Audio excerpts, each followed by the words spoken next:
Hello everyone, welcome back to my channel.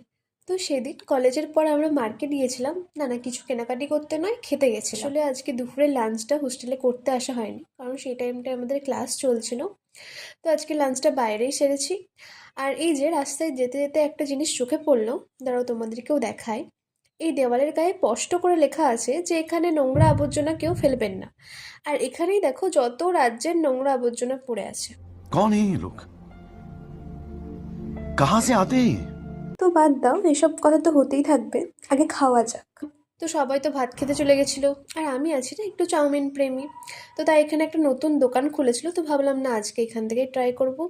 R quantity test অনুযায়ী বেশ ভালো ছিল। তো তারপর হোস্টেল চলে আসি। এ কি, গ্রাউন্ডে দেখি আগুন লেগে গেছে! না, মজা করছিলাম। ऐसा लगा मेरा मजाक। আচ্ছা তোমরাই বলো, এটা দেখে কি মনে হচ্ছে, মানে কি হতে পারে এটা?